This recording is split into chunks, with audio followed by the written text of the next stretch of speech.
C'est la puissance spirituelle du sang enregistrée dans le domaine spirituel qui représente la véritable valeur du sang.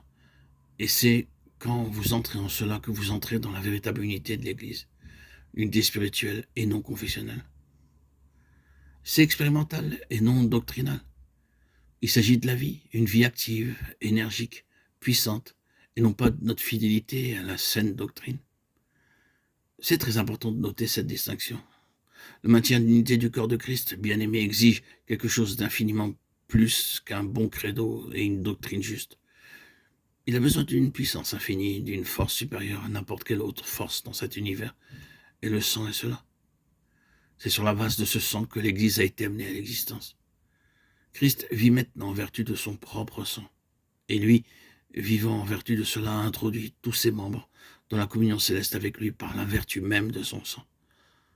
Ce sang est une chose vivante, agissante, opérante, et la Pâque signifie que nous sommes entrés dans une union expérimentale, vivante, active, qui nous maintient les uns les autres en Christ, dans la puissance de son sang, dans cette alliance. C'est l'unité de l'Église, le corps de Christ.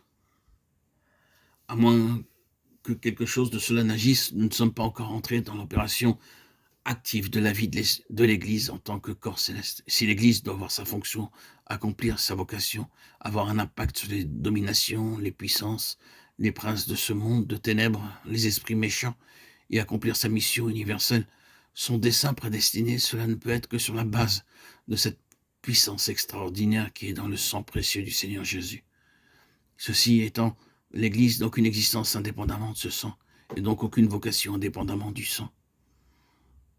Nous avons dit que nous devons entrer dans l'appréciation de ces choses pour se rapprocher de ce qui est vrai dès à présent.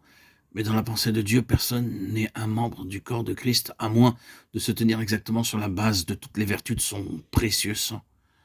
Je ne veux pas dire que tous les membres du corps de Christ ont saisi avec intelligence toute la signification de ce sang, qu'ils sont entrés dans la pleine révélation de ce qu'est ce sang. Mais leur relation avec le Seigneur Jésus est réalisée en vertu de ce sang, et dans le ciel, c'est le sang qui les a unis à lui et entre eux. C'est par cette puissance que l'Église va finalement triompher. Ils l'ont vaincu à cause du sang de l'agneau. Apocalypse 12, 11. C'est seulement le commencement, voyez-vous.